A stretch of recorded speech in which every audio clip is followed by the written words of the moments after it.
আসসালামু আলাইকুম রহমতুল্লাহি ওয়া বারাকাতুহু। সম্মানিত দর্শক, গত প্রায় ২ মাস ধরে বাংলাদেশের রাজনীতিতে সার্জিও গোর এই শব্দটি, এই নামটি এত বেশি উচ্চারিত হচ্ছে। অবস্থা দৃষ্টে মনে হচ্ছে যে এই ভদ্রলোক বাংলাদেশের ভাগ্য বিধাতা হয়ে গেছেন এবং তাকে যেভাবে পোর্ট্রেট করা হচ্ছে বিভিন্ন সামাজিক মাধ্যমে, এমনকি মূলধারার গণমাধ্যমে, এতে করে মনে হচ্ছে যে he is more powerful than even mister Donald Trump. এটাই মনে হচ্ছে। আমাদের এই বাংলাদেশে এই যে এখন ওপেন সিক্রেট যে একটা রেজিম চেঞ্জ হয়েছে, তার সরকারের যে পরিবর্তন হয়েছে, এটা আমেরিকা করে দিয়েছে। এবং একথা এখন সবাই বলছে যে গত ২ বছর ধরে যারাই মন্ত্রী হয়েছেন, এমপি হয়েছেন, তারপর রাষ্ট্র চালাচ্ছেন, তাদের মাথার উপর আমেরিকার হাত আছে। এখন আমেরিকার হাত সরাসরি কোনো ক্ষেত্রে আছে, ধরেন প্রধানমন্ত্রীর উপরে আছে, প্রধানমন্ত্রী মন্ত্রীকে বানিয়েছেন। এইভাবে মানে আমেরিকা যাকে অপছন্দ করে এরকম একটা লোকও এই সরকারের ধারে কাছে যেতে পারেনি। এখন ফরহাদ মাজাহারের মতো মানুষ, তারা এখন প্রকাশ্যে এই আমেরিকার ডিপ স্টেট পলিসি, তাদের সাম্রাজ্যবাদ নীতি এবং তারা এই মুহূর্তে সরকারের উপর যে প্রভাব বিস্তার করছে, এই কথাগুলো প্রকাশ্যে বলছে। যদিও তারা ডক্টর মোহাম্মদ ইউনূসের জমানাতে এই কথাগুলো এভাবে বলেননি। তারা চেয়েছিলেন ইউনূসকে সাস্টেন করানোর জন্য। কিন্তু এখন তারা বলছেন যে আমরা যতই তাকে ভালো বলার চেষ্টা করেছি, কিন্তু আমেরিকা থেকে যেভাবে কল কাঠিয়ে নিয়েছেন সেভাবে ইউনূস আসলে অ্যাক্ট করেছেন বা রিঅ্যাক্ট করেছেন। আবার তারা এখন বলার চেষ্টা করছেন এই গ্রুপটি, জনাব ফরহাদ মাজাহার এবং তার সঙ্গে তার যারা ভক্ত মুরিদান রয়েছেন, তাদের বক্তব্য হলো জনাব তারেক রহমান সাহেব is a extended version or element of doctor Mohammad Yunus, nothing more. এটা ইউনূস প্লাস গভর্নমেন্ট, এটা আমেরিকা ডিপ স্টেট ভার্সন 2, এইভাবে তারা বলার চেষ্টা করছেন। তো সেই কারণে বারবার এই সার্জিও গোরের কথাগুলো আমাদের সামনে চলে আসছে। আর সার্জিও গোরের এই বক্তব্য সামনে আনার আগে আমাদের দেশে দুটো নাম, একটা হলো পিটার ডিহাস আর একটা হলো ডোনাল্ড লু। তার মধ্যে মিস্টার ডোনাল্ড লু, তিনি বাংলাদেশের রেজিম চেঞ্জ করেছেন, পাকিস্তানের রেজিম চেঞ্জ করেছেন, শ্রীলঙ্কার রেজিম চেঞ্জ করেছেন এবং এটা মানে ক্লাইভকে যেভাবে পাক ভারত উপমহাদেশে ইতিহাসের একজন পট পরিবর্তনকারী, আপনি যেভাবে বলেন না কেন, পট পরিবর্তনকারী হিসেবে বিবেচনা করা হয়, তার চাইতেও মিস্টার ডোনাল্ড লু আমাদের এই পাক ভারত উপমহাদেশে তার এই রেজিম চেঞ্জের পলিসির কারণে অমর হয়ে থাকবেন। আপনি দেখেন পুরো মধ্যপ্রাচ্যের প্রথম মহাযুদ্ধের সময়টিতে অটোম্যানদের পতন, ওখানে ইংরেজদের রাজত্ব, ইউরোপীয়দের রাজত্ব এবং আজকে এই যে প্রথম মহাযুদ্ধ থেকে আজকে যে পুরো ইউরোপ এবং আমেরিকা পুরো মধ্যপ্রাচ্য যে শোষণ করেছে, সেই শোষণের যে নায়ক, যিনি এই পুরো জিনিসটাকে কুক করেছেন, তিনি একজন কর্নেল ছিলেন ব্রিটিশ গোয়েন্দা সংস্থা MI6। আপনারা জানেন যে তাদের দুটো গোয়েন্দা সংস্থা রয়েছে, MI6 এবং MI5। দেশের মধ্যে যে গোয়েন্দা সংস্থাগুলো চালায় জাস্ট NSI-এর মতো, সেটা হলো MI5। আর ঠিক CIA এবং রয়ের মতো দেশের বাইরে যে সকল অপারেশন চালায়, সেটা হলো MI6।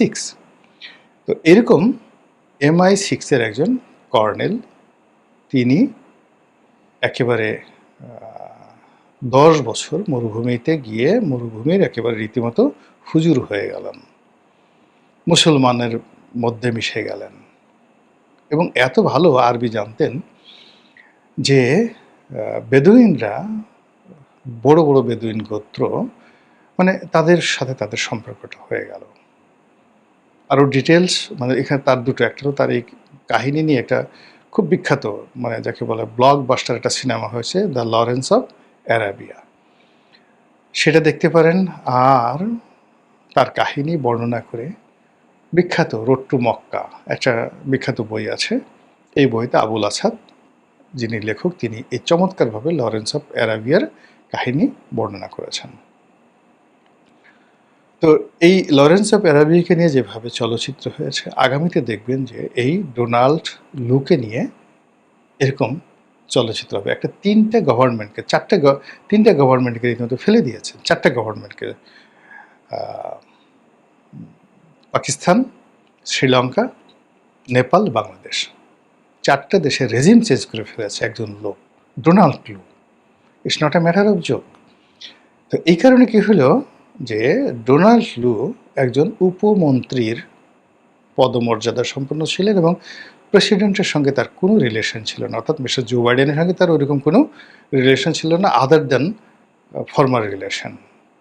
তিনি শুধুমাত্র দক্ষিণ পূর্ব এশিয়ার উপমন্ত্রী ছিলেন, বিশেষ দায়িত্বপ্রাপ্ত ছিলেন, ডিপ স্টেটের পলিসিটা বাস্তবায়ন করতেন এবং একটা ফান্ড তিনি পেয়েছিলেন। তো সেটা দিয়ে তিনি যদি এই কাজ করতে পারেন তাহলে মিস্টার সার্জিও গোর, তিনি অ্যাজ এ হোল প্রথমত প্রেসিডেন্টের খুব ঘনিষ্ঠ, ডোনাল্ড ট্রাম্পের খুব ঘনিষ্ঠ, দ্বিতীয়ত বয়সে তরুণ, তৃতীয়ত হলো অত্যন্ত ধনাঢ্য, ব্যবসা বাণিজ্য করে এই অল্প বয়সে হাজার হাজার কোটি ডলারের মালিক হয়ে, হাজার হাজার কোটি টাকার মালিক হয়ে তিনি এই দক্ষিণ পূর্ব এশিয়ার বিশেষ দায়িত্বপ্রাপ্ত প্রতিনিধি রূপে আসছেন এবং তার দুটো উপাধি এখানে। তিনি ভারতে নিযুক্ত রাষ্ট্রদূত, সম্ভবত মন্ত্রীর পদমর্যাদায়, যেভাবে মনে করেন দীনেশ ত্রিবেদীকে দেওয়া হয়েছে। অর্থাৎ এখানে মন্ত্রী বলে ভুল হবে, একেবারে তাকে বলা হয় যে পুরো মার্কিন স্টেট ডিপার্টমেন্টে যদি একজন লোক থাকে যার সঙ্গে ডোনাল্ড ট্রাম্পের ওয়ান টু ওয়ান রিলেশন, টেলিফোনে কথা বলতে, তার সাথে দেখা করতে, কখনো তাকে কোনো প্রোটোকল মেনটেন করতে হয় না, তিনি মিস্টার সার্জিও গোর। তো সেই সার্জিও গোর প্রথম দায়িত্ব ভারতের রাষ্ট্রদূত, দ্বিতীয় দায়িত্ব হলো এই দক্ষিণ পূর্ব এশিয়ার দায়িত্ব। ফলে তাকে মনে করা হচ্ছে father of Donald Lu. Donald লুর সে father. Donald Lu regime change করে গেছে, কিন্তু চেঞ্জ করা রেজিমে আপনার সাম্রাজ্যবাদী নীতিগুলো প্রতিষ্ঠা করা, যেমন রবার্ট ক্লাইভ রেজিম চেঞ্জ করেছেন, কিন্তু এখানে মৌলুজ ভিত্তি তিনি করেছেন লর্ড ওয়ারেন হেস্টিংস। সেই লর্ড ওয়ারেন হেস্টিংস, যিনি কোম্পানির শাসনের একটা প্রথম গভর্নর জেনারেল, প্রথমে গভর্নর হয়ে আসছেন, তারপরে গভর্নর জেনারেল হয়েছেন 2 দফা, লর্ড ওয়ারেন হেস্টিংস।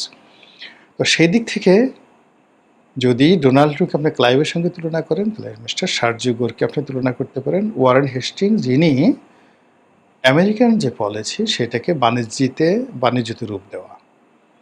আমেরিকান যে পলিসি, সেই পলিসি যেহেতু তার তাবেদারি সরকারগুলো এখন এই সকল দেশে আছে, ফলে এই সরকারের উপরে আমেরিকার মিলিটারি পলিসি, সামরিক পলিসিগুলো চাপিয়ে দেওয়া। এখানে আমেরিকার যে কৌশলগত দিকগুলো রয়েছে, কৌশলগত দুটো দিক আছে। প্রথম দিক হলো যে স্থল কেন্দ্রিক, ভূতাত্ত্বিক, মানে ভূমি সংক্রান্ত যে তত্ত্ব এবং ওটাকে ভূরাজনৈতিক।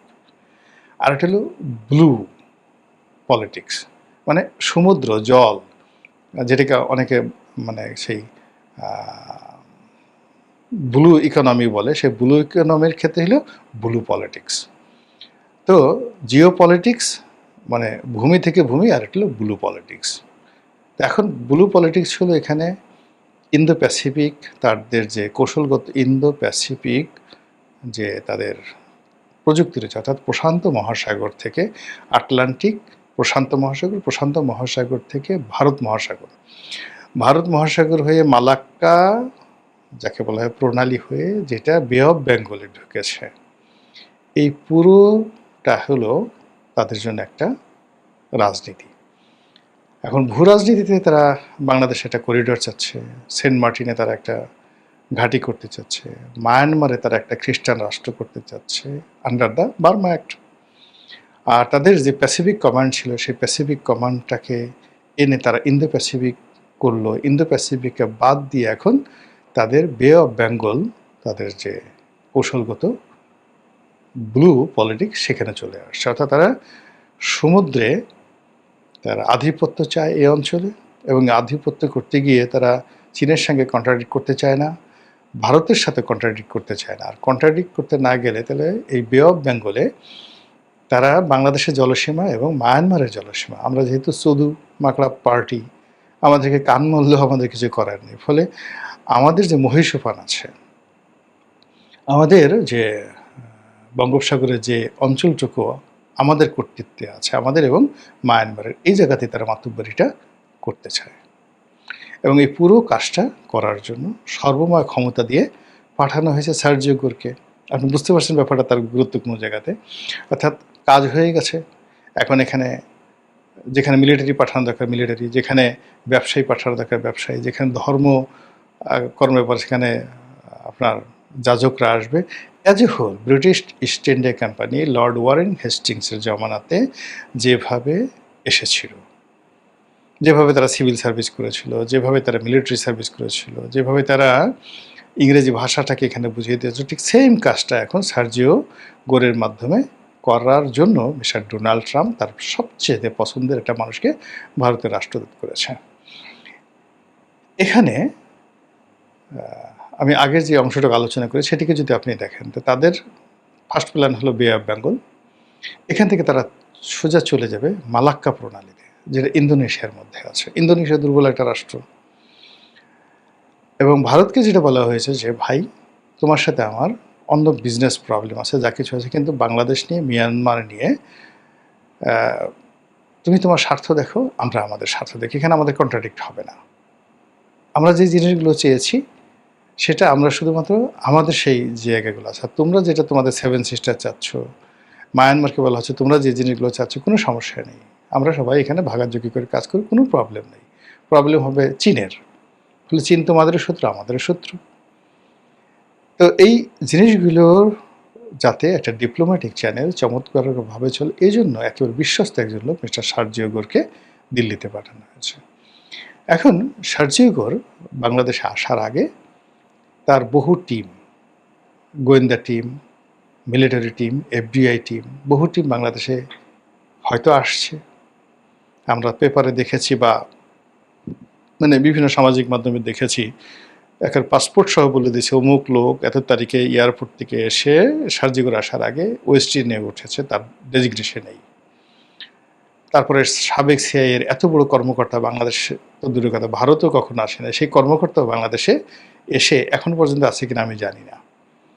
তো এরকম ঘটনাগুলো ঘটেছে। তো সেই সার্জিও গোর এসে তারপর প্রধানমন্ত্রীর সাথে দেখা করেছে, খলিলুর রহমান সাহেবের দেখা করেছে, কেউ কেউ বলে আওয়ামী লীগের নেতাদের সাথে, একজন নেতার সাথে দেখা করেছে, আরও অনেক বৈঠক হয়েছে, হয়তো গোপন বৈঠক হয়েছে সেই মার্কিন রাষ্ট্রদূতের বাসায়। এবং এখনও তাদের যে সিক্রেট সার্ভিস যেগুলো সামনে চলে আসছে, সেখানে তারা এমন অনেক কিছু করতে পারে যেগুলো আমরা কল্পনাও করতে পারি না। এর ফলে ওনার এই আগমনকে নিয়ে প্রচুর আলোচনা হচ্ছে, সমালোচনা হচ্ছে, এবং যারা প্রো আমেরিকান তাদের বক্তব্য হলো সরকারকে এই সার্জিও গোর একটা রেড সিগন্যাল দিতে আসছে। কেন চীনে গেলা, কেন এই জিনিসগুলো করছো না, কেন ওই জিনিসগুলো করছো না, কেন এটা দিচ্ছ না, কেন এটা করছো না, এই জিনিসগুলো মানে কি কি, সেটা মানবিক করিডোর হতে পারে, সেটা মিলিটারি করিডোর হতে পারে, নানা রকম কথাবার্তা হতে পারে। তো এটাকে আপনি বলতে পারেন যে এই যে হুট করে তিনি যে চলে আসলেন, এটা সার্জিও গোরের অনেকটা সার্জিক্যাল কূটনীতির মতো, মানে ঝড়ো গতিতে আপনার হলো সার্জিক্যাল যেটা অপারেশন করা হয়, এয়ার স্ট্রাইক করা হয়, যে খুব দ্রুত সময়ের মধ্যে একটা দেশে মানে হতচকিত করে ফেলে, সে আউট অফ ইমাজিনেশন কল্পনাও করতে পারে না, কিন্তু শুধু বিমানের সাইরেনটা বাজে। তো সেক্ষেত্রে মিস্টার সার্জিও গোর যেভাবে আসছেন, যেভাবে কথা বলছেন, এত দ্রুততার সঙ্গে মনে হয়েছে যেটা একটা কূটনীতির ঝড়, একটা কূটনীতির সার্জিক্যাল অপারেশন। এখন সেই অপারেশন তো মিস্টার সার্জিও গোর করে গেলেন, আমরা সেটাকে কিভাবে হজম করব, কিভাবে মেনটেন করব, সেটি দেখার বিষয়। মহান আল্লাহ আমাদের সবাইকে হিদায়াত দান করুন এবং হেফাজত করুন। আসসালামু আলাইকুম রহমতুল্লাহি ওয়া বারাকাতুহু।